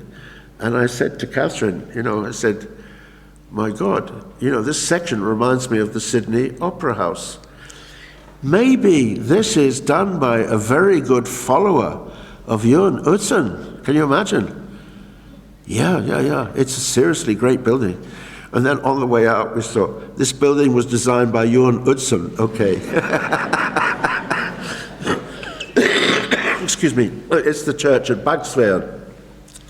And when I wanted to terminate the first edition of modern architecture since 1900 with a great work which was modern but with a sense of tradition and many cultures I used that. Again, countering the rhetoric of postmodernism, which was so simple-minded on the issue of precedent. I said, no, all the great modern architects are deeply involved with history. All great artists are always deeply involved with history. It's just they do it in their own way, and they metabolize history into modernity. That's what they've always done. That's what artists do, for heaven's sake. So then there's this wonderful diagram by Paul Rudolph. Paul Rudolph, very underrated, great American architect who was massacred by the generation of Venturi when they moved into their cozy little slots of power in the Ivy League universities. Excuse me for being rude. But amazing sense of space. And I'm sure some of you know these diagrams where he's plotting the movement and changing perceptions through the Barcelona Pavilion. And when I saw these diagrams, I thought, hey, this reminds me of a lecture in way back in the early 90s in SAIARC, Vico Mocote in the Ticino, where I organized a seminar called, a congress called On Transforming Le Corbusier. There was a very good lecture by an American architect and historian about Terragni and the 1930s, and Terragni's obsession with the Villa Stein at Garches, you know, the great building of 1927 by Corbusier. And it was all about this, and geometry, and the golden section, and And then Enrique Miralles, who passed through this life like a comet of energy, came and gave a talk about the same building 3 hours later, where he talked about nothing but the free plan curves and what an inspiration they were to him. It's like the old Oriental thing. So what is an elephant like? Oh, an elephant has a trunk. Oh yeah. Oh, it has a tail. Oh, it has rough skin. Yeah, but what's the whole elephant like? Oh, I don't know really, but it's a bit like that. So maybe that's what it's also like with precedent in architecture. It's an animal with many lives, and to the extent that a work has profundity, that it materializes a concept of its time, but also goes on through time. This is the enigma of the timeless in architecture. What is that exactly? And maybe there are things about this that Mies didn't know he was doing. Have you thought about that? It's like photographers, sometimes they discover they photograph things they weren't fully aware were there. Maybe there's potential in this which is not just to be anchored with Mies. It's something to do with the mystery of architecture. Anyway, here we are, like a magnetic force. So these are the reflections I wanted to share with you about the ever-present Mies. Merci.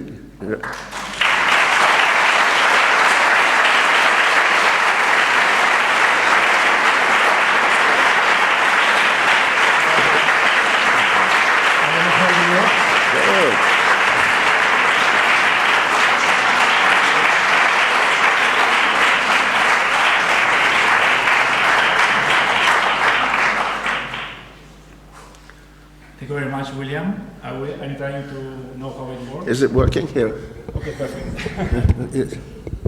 Thank you very much for the speech. Now we are going to start a conversation.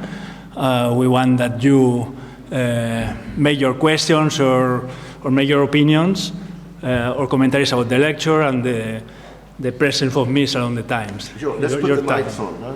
Lights. I will try to make it work. La luz, la luz. Vale. No, let's have the lights in the auditorium. ¿Es aquí?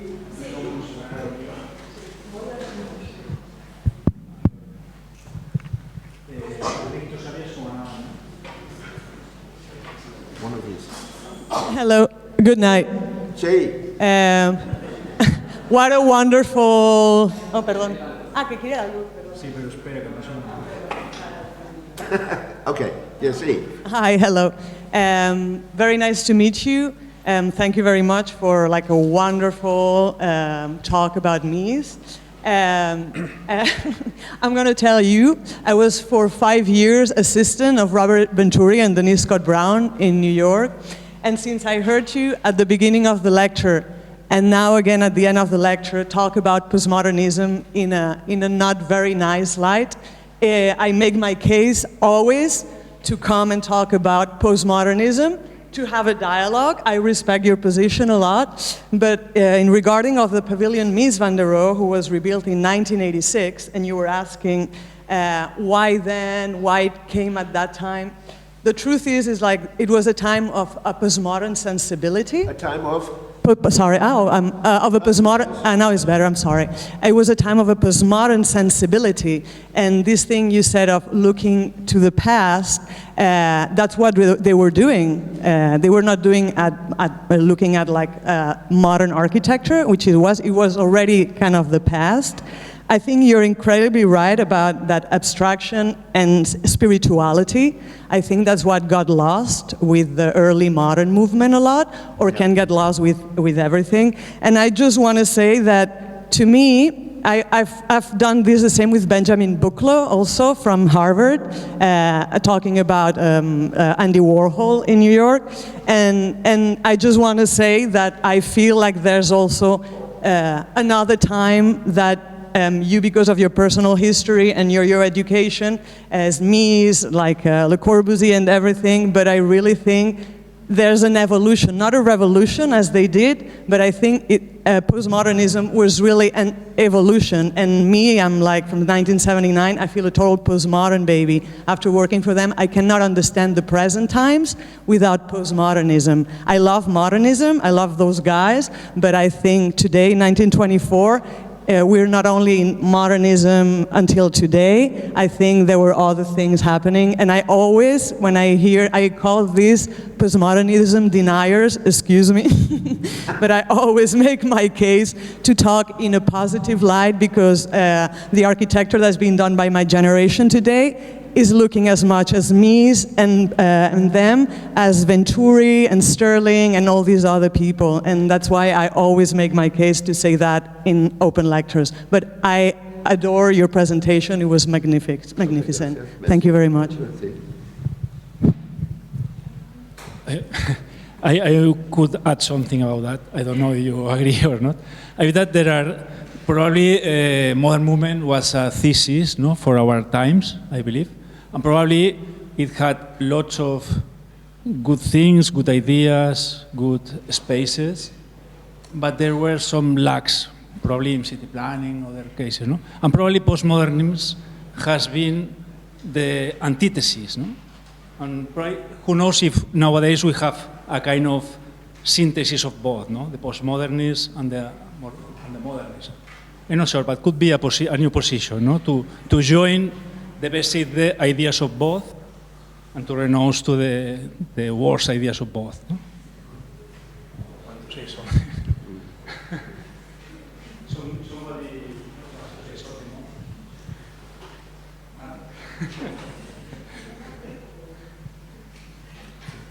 Get out. Don't be timid. Shy people. This, I may not come back for 31 years, so you have to. 35 years.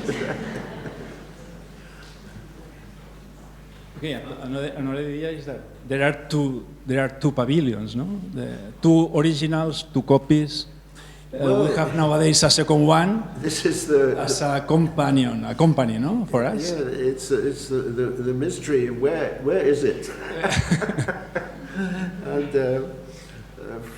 I'm very glad they did the reconstruction, or whatever we call it. But I think we also, if you want, you don't have to do anything, but you have to be possibly aware of it. I believe that at the inauguration, one of the Mies's family came and touched the onyx wall, and she said, and here it is. Yes, there's an onyx wall, but it's not the same one. Stop. And I think the issue of there's the problem of authenticity, but there's also the problem of, we were discussing in the car, factice, how things were made in a certain time. And the way things are made in a certain time is not just, oh, excuse me, yeah. Yeah, I was saying, there's the problem of authenticity, but there's the problem of factice, how things are made in a certain time. And that's not a question of conscious decisions, it's the way things are made. The way stone was cut in 1929 is not the same as the way the stones were cut in 1986. Not only was it not the same piece of stone, but it was done differently. The same probably goes for the travertine. Now, the travertine I find very beautiful, but somewhere I read, well, it was actually warmer in color. Now, who knows that? Somebody must have been a witness 50 years before to say that. So we don't know. But let's just say, let's stop all that and just go there and still say that there's some very satisfactory things that happen to you. It's an incredible achievement to have made this thing which is not perfect, but it's enough there to stir you, to excite you, and maybe to excite you around the issues of interpretation. It's a great teaching building. I've taken students there too. Obviously, it's an obsession of historians and critics. There's how many texts in the last 25 years, mountains of texts on poor Mies. If he knew what was going on, he would smoke his cigar and go out the back door, you know. Said, I don't know what you're talking about. And I think, you know, in my discipline, which is not very disciplined, there's been a tendency in the last 30 years to theorize everything. Theory. Attention.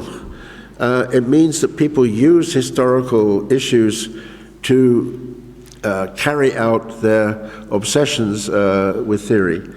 And I think one of the prejudices of the 90s and the period after that of academic historians has been to assume that a work of architecture is a demonstration of a theory or even a philosophy.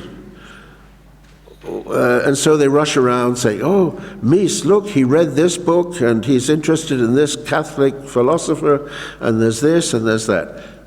It's not so simple, the relationship between the kind of thinking that goes into reading a book and making a work of architecture. You know, there's something else that goes on. But the prejudice of a lot of writing has been to always say, yes, well, was he influenced by Nietzsche? Was he influenced by this? Was he was a sort of largely cultivated German of a certain generation, thoughtful, not particularly erudite, actually, but you know, a great architectural thinker in space, in form. So you can use philosophers and say, here, look at this passage from this book. This is about revelation or about this or about that. But I think there's a danger of a certain over-reading of Mies, you know, of a construction of temples of words around Mies. And I don't think that the previous situation was that good either of, you know, the IIT where I visited in 87 to give the IIT lectures. They didn't speculate about really the thought process of Mies. They just learned the grammar, you know. In fact, they learned the grammar of IIT. It was a sort of strange situation. So it's what's called an open text, Mies. People will go on interpreting. But I believe in the importance of clarity of thinking, clarity of writing, of being able to analyze and evoke the presence of architecture. That's what I try to do in my own writings, but it's also what I try to do in my own photographs. And I've not gone to work yet on Mies, except in that first picture of my book cover. I love that photograph, excuse me. It captures the excitement of America, the freshness of technology, the light of the lakeshore, and all of those things. So, to me, the question of interpretation is partly through text. It's also through drawings, and it's also through buildings. You know, that you cannot look at Mies the same way if you've really studied Barragan. You cannot look at Mies the same way if you have not deeply understood Lewiska. They reveal other things about Mies. It reminds me of the wonderful essay by T.S. Eliot on tradition and the individual talent, 1923, where he says, a tradition is kept alive by constant reinterpretation. And as that happens, the original changes and evolves. Or another great text, The Shape of Time by George Kubler, one of my favorite books, where he talks about the paradigm shifts, a work that changes the rules of architecture or of art or of science, and then the implications for generations who go on re-examining the problem in a new way. And in the process, they cast light on the original problem.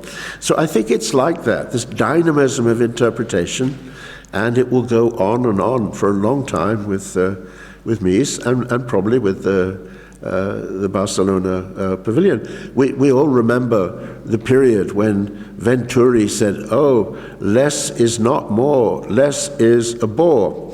Well, that was probably... That in the early age, the Sainsbury Wing, the National Gallery in London, is an homage to Mies van der Rohe. Venturi's Sainsbury Wing edition is an homage to Mies van der Rohe. Oh, yeah? Yes, he loved it. He at the beginning, when he was young, he said, less is the more because he was that. And when he evolved, I think he embraced Mies so much for the complexity and ambiguity you actually demonstrated us. Oh, okay, fine. No, but what I'm trying to say is the standard rhetoric of a certain time was to say, you see, the Miesian language was reduced to cliché by many other architects, and it addressed a limited number of problems. We can all agree with that.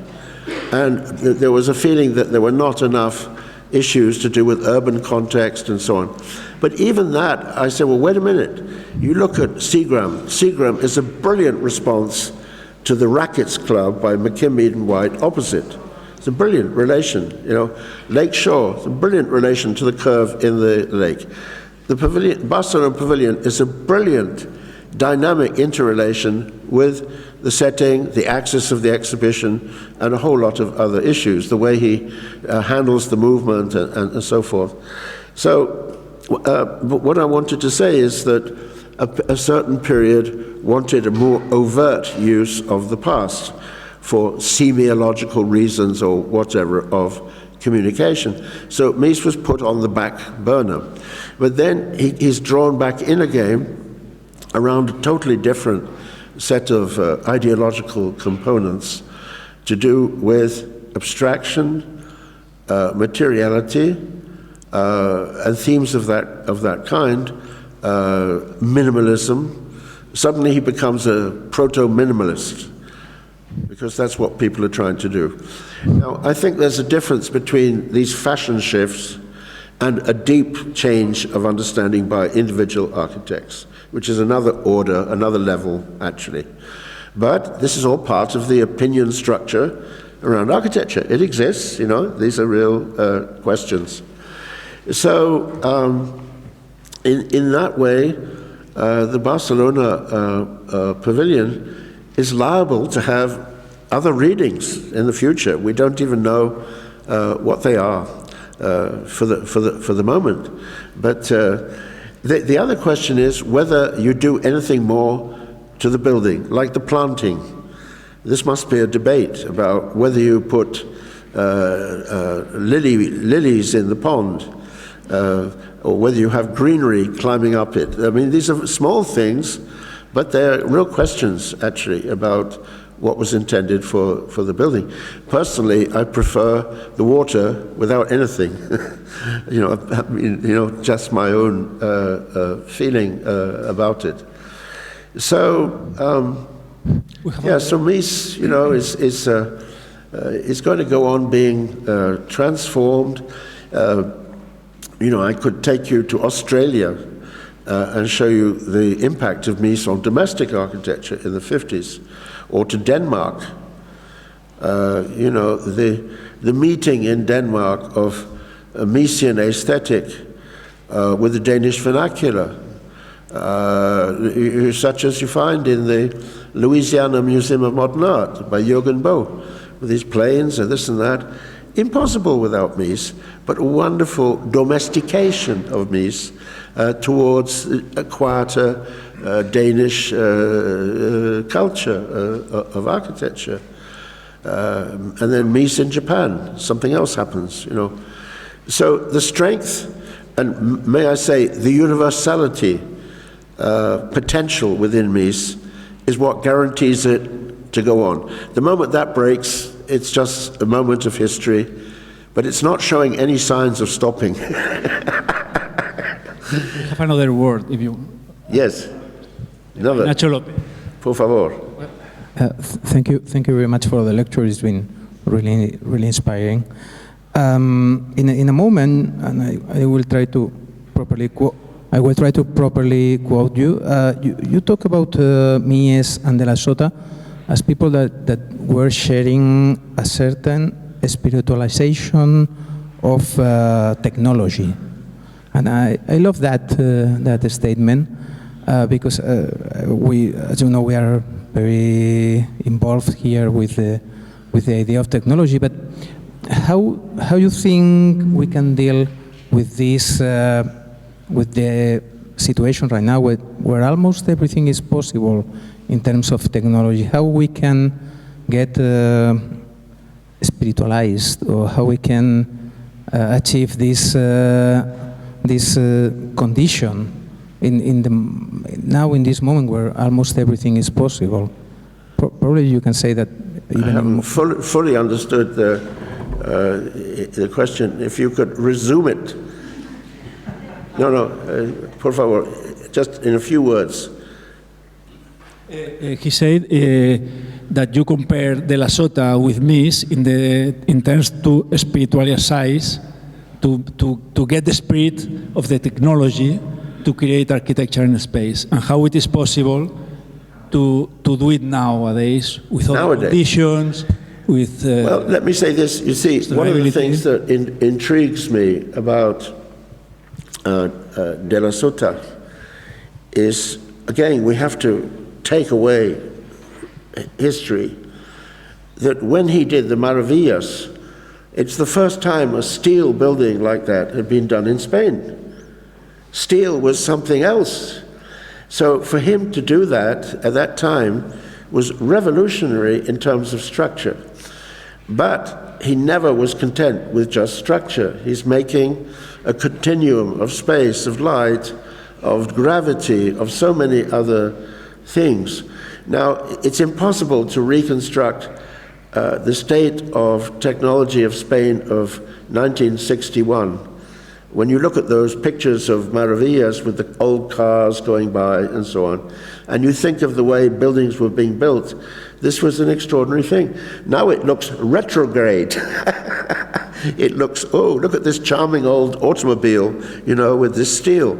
So technology changes. And in a way, the poverty of technology was precisely the key for De La Sota, because nothing was distracting from making a very pure building with girders and brick and making that into a poetic work of architecture. Now there's too much stuff. Everything is possible everywhere. What you do, But the question still remains of when you make a building, you're using technique. And those techniques can be anything, you know. I mean, for example, Les Cols, the plastic, that's agricultural plastic, really cheap stuff. But that's a modern technology, you know, that's only 40 years old or something. But they took that and they turned it into something rather magical with space and light. So on some level, you have to reflect that the central purposes of architecture do not change that much, no matter what period you're in, whether you're working with Byzantine structure or steel or whatever. The central questions of architecture are to do with space and light and people and a place and all of that. So technique is just the servant of your idea, and you have to decide what your technique is. And if Richard Serra can make the extraordinary sculptures he made out of one material, Corten steel, look what he did with it. He didn't have to think about everything else going on. An artist knows that they have to exclude and discover their language and their technique. And that's no different today than any other day, except there are so many techniques and so much confusion about the basic purposes of architecture. But the lesson of this morning for all of us, I think, with Coderch is, look what he did with a few stone walls and some bricks and some wood. My God. He curated a utopia on that hill looking at the Mediterranean. Because that's architecture, is spaces charged with meaning, touching us on deeper levels. And it's possible to let technology and technique become a kind of distraction, especially today, you know. And so much so-called high-tech architecture in Britain was just gadgets, you know. So, look what Richard Rogers did. Let's put some more beams, let's put some more tubes, let's do this. Stop. Let's go back to Maravillas, por favor. So, you know, obviously there are many questions here, but technology is what you make of it. And, you know, let's think about, yes, I mean, Sejima Sana, they're not my favorite architects, but when they did the museum at Lens in northern France, they used metallic surfaces, very light, tectonically speaking. They reinvented the free plan with glass, like they did in your pavilion. It's your pavilion, Ivan, por favor. Yeah. And they made something different of our era in a certain way. I don't think it works as a museum because it reflects too much the objects inside, but that's not the question. And the same as with concrete. You know, there are all kinds of ways of curing concrete now that are very different. You can do things, but you have to know what you're trying to do and how to do it. And that's another lesson of Mies. We're just talking, but my God, did he know how to do it? Not just what he wanted to do, but how to do it. And that's the craft of architecture. And you have to have people who can do those things. And today there are, you know, masterpieces being created in engineering, in infrastructure, of all kinds, using modern technologies of making tunnels or doing this or doing that. I mean, maybe some of the great works in Spain are the viaducts of the AVE. Huh? Have you thought of that? I mean, the construction of the AVE system is a major triumph in the history of engineering. Unfortunately, they made one of the bends a bit too tight, and so a train came off. But what I'm trying to say is that we live in a time of infinite means, but confused ends in everything in society. We know how to do everything, but we don't know what to do. It's a crisis of values, finalmente. It's a crisis of values. And so all the skill of the world goes into creating missiles that can fly 8,000 kilometers in half an hour and destroy cities. Okay. Et alors, so what? I mean, you know, this is our strange world where technology goes very far this way and very far that way. But look at technology in surgery, in eye surgery, in the heart, in this and that. It's incredible what's going on. So architects have to be excited by the possibilities. But in the end, you know, it's making some spaces where people live or do. That's architecture. Neither more nor less, ni menos nor más. Okay. There are more questions. Okay, we can stop here if not. Thank you very much. Okay, William Curtis. School.